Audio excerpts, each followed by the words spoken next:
J'ai autrefois été profondément impliqué dans la sorcellerie. Ce n'était pas un jeu, ni une curiosité passagère, ni une simple tradition culturelle. C'était une immersion totale dans un monde de ténèbres, de pactes, de serments et d'obéissance absolue à des puissances invisibles. À cette époque, je croyais avoir du pouvoir. Je croyais contrôler des situations, influencer des vies, voir ce que les autres ne voyaient pas. Mais la vérité, que je n'ai comprise que plus tard, c'est que je n'étais qu'un instrument. Je servais des forces qui prétendaient me donner le contrôle, alors qu'en réalité, elles me contrôlaient entièrement. Dans ce monde, rien n'est gratuit. Chaque don, chaque capacité, chaque avantage spirituel a un prix. Et ce prix est toujours plus élevé que ce que l'on vous annonce au départ. On commence par de petites compromissions, des rituels présentés comme inoffensifs, des ouvertures spirituelles. Puis, progressivement, on perd sa liberté, son humanité, sa paix.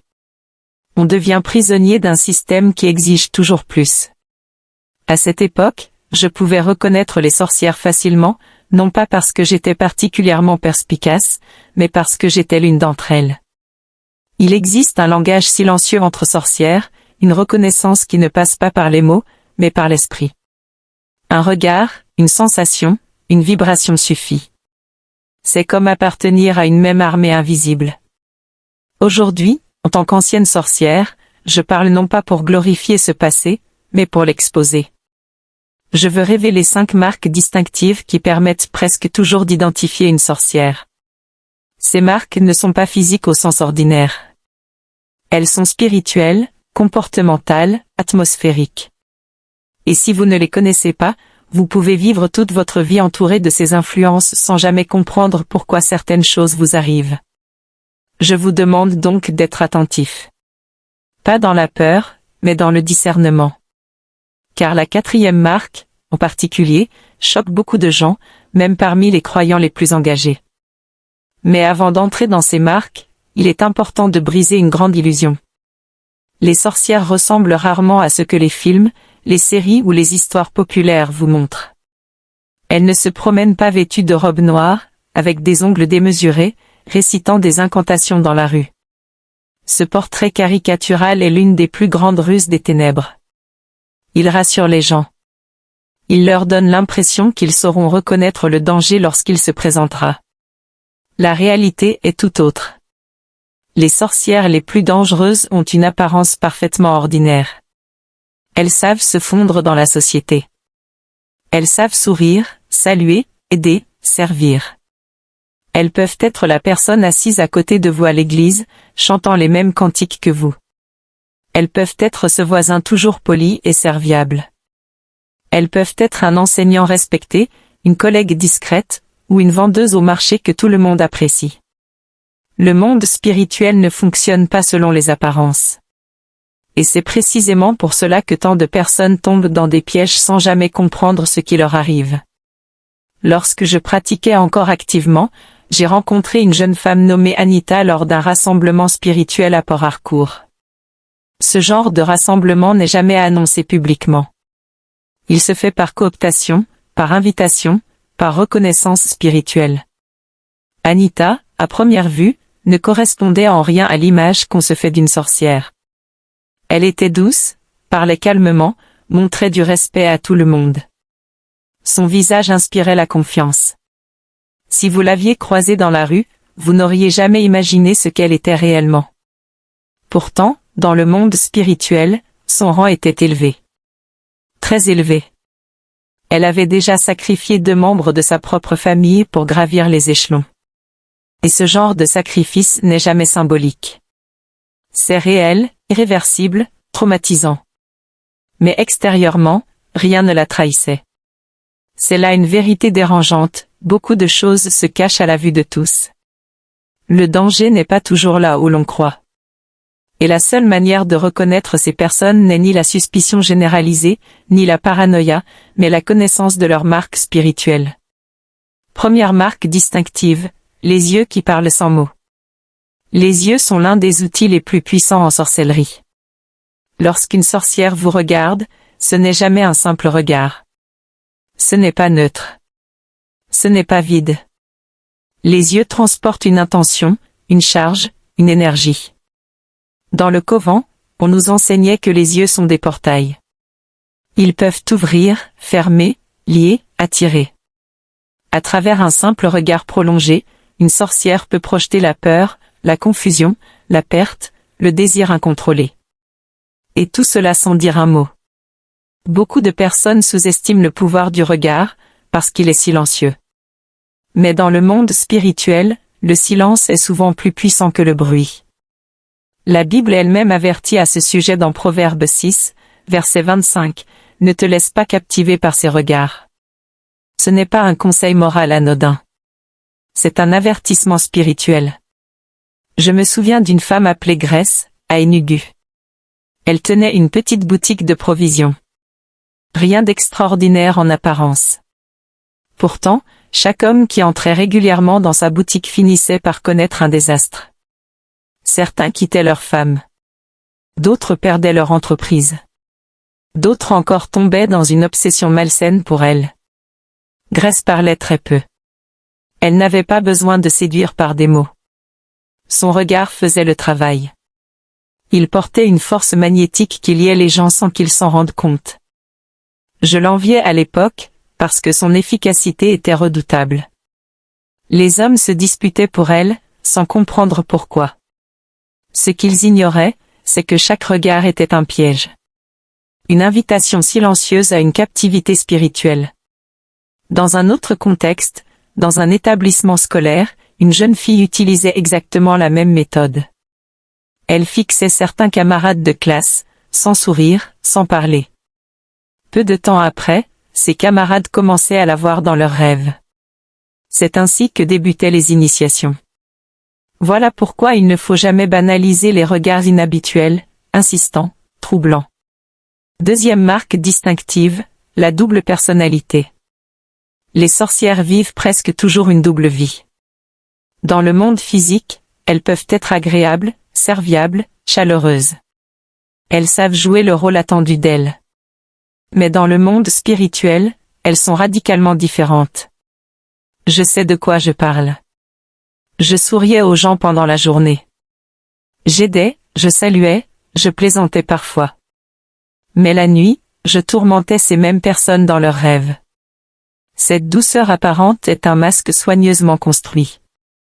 Une sorcière peut être votre meilleure amie, celle à qui vous confiez vos secrets. Elle peut être un membre de votre famille, toujours présent, toujours attentionné. Et pourtant, elle vit simultanément dans deux mondes. Je connaissais un homme à Lagos. Le jour, il était un homme d'affaires prospère, connu pour sa générosité. Il finançait des études, faisait des dons à l'église, payait des soins médicaux pour des inconnus. Beaucoup le considéraient comme un modèle. Mais la nuit, il était un prince du royaume marin. Il drainait spirituellement les destinées même des personnes qu'il aidait physiquement. Ce qu'il donnait d'une main, il le reprenait de l'autre, dans le monde spirituel. C'est pour cela que beaucoup de gens refusent de croire qu'une bonne personne puisse être impliquée dans la sorcellerie. Pourtant, la sorcellerie moderne se cache derrière la respectabilité. Le déguisement est une arme. Troisième marque distinctive, une atmosphère inhabituelle autour d'elle. Aucune sorcière ne se déplace seule. Elle transporte toujours une atmosphère. Cette atmosphère n'est pas toujours négative de manière évidente. Parfois, elle est séduisante, attirante, fascinante. D'autres fois, elle est lourde, oppressante, dérangeante. Dans mes années de ténèbres, j'ai été formé à projeter une aura spécifique. Cette aura provoquait chez les gens soit une admiration aveugle, soit une crainte inexpliquée. Les deux réactions étaient utiles. La Bible nous rappelle dans Éphésiens 6 que notre lutte n'est pas contre la chair et le sang. C'est exactement pour cela que certaines présences vous affectent sans raison apparente. Je me souviens d'une étudiante appelée Blessing à l'université de Lagos. Elle n'était ni la plus brillante, ni la plus belle. Pourtant, tous les professeurs la favorisaient. Les hommes la désiraient. Les femmes se sentaient attirées par elle sans comprendre pourquoi. Ce n'était pas naturel. Elle portait une atmosphère, un parfum spirituel qui influençait son environnement. Lorsqu'on lui demandait le secret de cette chance, elle riait. Elle savait. À l'opposé, certaines sorcières projettent une lourdeur constante. Dès qu'elles entrent dans une pièce, la paix disparaît. Les discussions dégénèrent. Les gens se sentent fatigués, irrités, tristes sans raison. C'est un signal clair que l'environnement spirituel est affecté. Reconnaître ces 3 premières marques n'est pas une invitation à accuser, mais à discerner. La connaissance protège. L'ignorance expose. Après avoir compris les 3 premières marques distinctives, les yeux porteurs de pouvoir, la double personnalité et l'atmosphère inhabituelle, beaucoup de personnes pensent déjà en savoir assez. Pourtant, ce ne sont que les fondations. Les 2 marques suivantes sont plus profondes, plus dérangeantes, et souvent rejetées parce qu'elles confrontent directement nos certitudes, notre rationalité et parfois même notre attachement émotionnel. C'est ici que beaucoup ferment leur cœur, non pas parce que ce n'est pas vrai, mais parce que c'est inconfortable. Pourtant, la vérité demeure, ignorer une réalité spirituelle ne la fait pas disparaître. Elle la rend seulement plus dangereuse. 4e marque distinctive, une relation étrange avec les animaux. Ceci choque presque toujours. Même parmi les croyants fervents, beaucoup ont du mal à accepter cette réalité. Et pourtant, dans la sorcellerie, les animaux occupent une place centrale. Ils ne sont pas simplement des créatures vivantes. Ils peuvent devenir des canaux, des vaisseaux, des points d'ancrage spirituel. Dans le monde des ténèbres, tout ce qui respire peut être utilisé. Les animaux, en particulier, sont prisés parce qu'ils sont proches des humains, souvent ignorés spirituellement, et rarement soupçonnés. Pendant mon implication dans la sorcellerie, on nous enseignait que certains animaux sont plus ouverts spirituellement que d'autres. Les chats, les chiens, les serpents, les oiseaux nocturnes, les chèvres et même certains poissons sont fréquemment utilisés. Ce n'est pas le choix de l'animal qui compte, mais le pacte qui l'entoure. J'avais moi-même un chat noir. Aux yeux des gens, c'était un simple animal de compagnie. Il dormait près de moi, se promenait dans la maison, recevait des caresses. Mais dans le monde spirituel, il était bien plus que cela. Il servait de partenaire lors de projections astrales. À travers lui, je pouvais observer, attaquer, transmettre des messages ou recevoir des instructions. Parfois, les sorcières nourrissent ces animaux avec des sacrifices de sang. Pas nécessairement de manière visible ou spectaculaire. Il peut s'agir de rituels discrets, de paroles prononcées, de pactes renouvelés. L'animal devient alors un prolongement de la sorcière elle-même. Beaucoup de personnes ne réalisent pas qu'un animal apparemment inoffensif peut devenir une arme spirituelle. Elles laissent ces animaux entrer dans leur maison, dormir dans leur chambre, se poser sur leur lit, sans jamais discerner l'atmosphère qui les accompagne. Je me souviens d'une vieille femme dans mon village, dans l'état d'Imo. Elle élevait des chèvres. Rien d'inhabituel. Les gens pensaient qu'elle aimait simplement l'élevage. Elle était discrète, silencieuse, toujours assise devant sa maison. Mais la nuit, certaines de ces chèvres n'étaient plus de simples animaux. Elles devenaient des substituts spirituels. Chaque fois qu'elle quittait son corps pour assister à des réunions nocturnes, l'une de ces chèvres tombait malade et mourait en échange. C'était le prix pour maintenir son rang et prolonger sa vie spirituelle. Personne ne la soupçonnait. Le jour, elle ressemblait à une grand-mère inoffensive. Les enfants la saluaient. Les voisins la respectaient. Pourtant, dans le monde spirituel, elle était connue et redoutée. Au Ghana, j'ai rencontré une autre sorcière dont le cas était encore plus troublant. Elle ne voyageait presque jamais avec son corps physique. Elle se projetait à travers un serpent qui vivait dans un arbre près de sa maison. Ce serpent était son moyen de transport spirituel, son char. Tant que le serpent vivait, elle vivait. S'il avait été tué, elle serait morte instantanément. C'est pourquoi, autour de certaines personnes, les animaux se comportent de manière étrange. Ils semblent excessivement attachés, agressifs, protecteurs ou au contraire anormalement calmes. Ce n'est pas une règle absolue, mais c'est un signe à ne pas ignorer. Il est important de préciser ceci, tous les animaux ne sont pas liés à la sorcellerie. Il ne s'agit pas de développer une peur irrationnelle des animaux. Il s'agit de discernement. Lorsqu'une relation avec un animal devient excessive, spirituellement lourde, accompagnée de manifestations nocturnes, de rêves récurrents ou de malaises inexpliqués, il faut être attentif. 5e marque distinctive, une activité nocturne constante. La dernière marque est peut-être la plus révélatrice. Les sorcières ont une relation obsessionnelle avec la nuit. La nuit n'est pas seulement un moment de repos pour elles.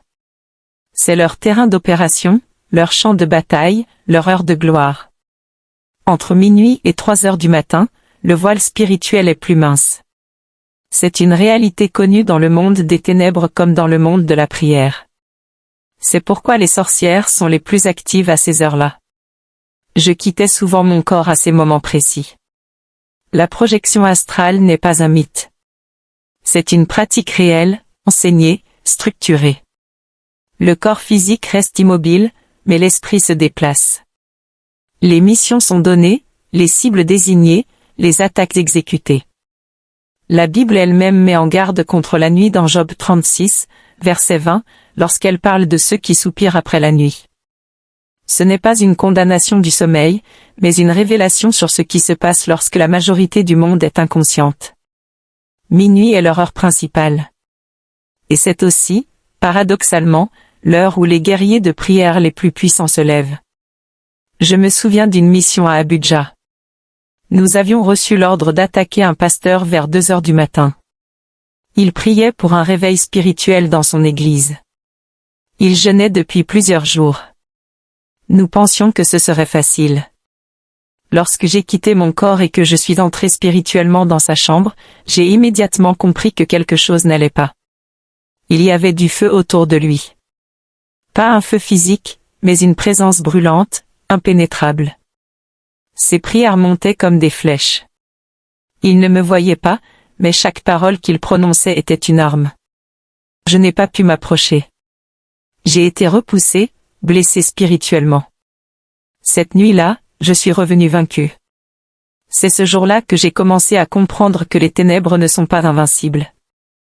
Une autre fois, en Afrique du Sud, nous étions plusieurs sorcières réunies pour attaquer un groupe d'étudiants chrétiens.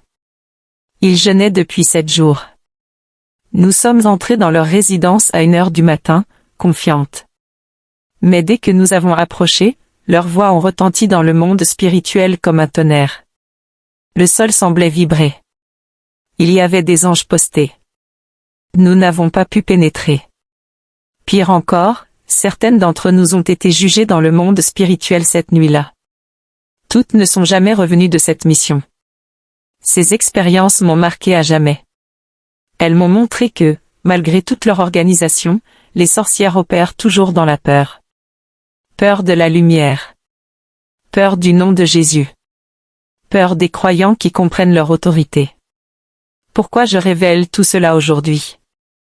Je n'expose pas ces choses pour glorifier les ténèbres, ni pour semer la peur.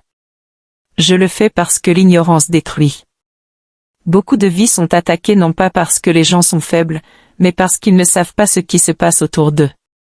Je viens de révéler 5 marques distinctives qui identifient les sorcières. Les yeux porteurs de pouvoir. La double personnalité. L'atmosphère inhabituelle. Les liens spirituels avec les animaux. L'activité nocturne intense. Ces marques ne doivent pas vous pousser à accuser, soupçonner ou haïr. Elles doivent vous pousser à prier, à discerner et à rester ancré dans la vérité. La bonne nouvelle, et c'est là le cœur de ce message, c'est que Jésus-Christ a déjà remporté la victoire. Les ténèbres ne sont pas égales à la lumière. Elles ne le seront jamais. Colossiens 2, verset 15 déclare qu'il a dépouillé les dominations et les autorités, les livrant publiquement en spectacle, en triomphant d'elles par la croix. Cela signifie que toute puissance utilisée contre vous est déjà légalement vaincue, si vous êtes en Christ. Ne vivez pas dans la peur. Vivez dans la vigilance. Soyez des hommes et des femmes de prière. Éprouvez chaque esprit. Gardez vos cœurs purs. Et souvenez-vous, la lumière ne combat pas les ténèbres. Elle les dissipe.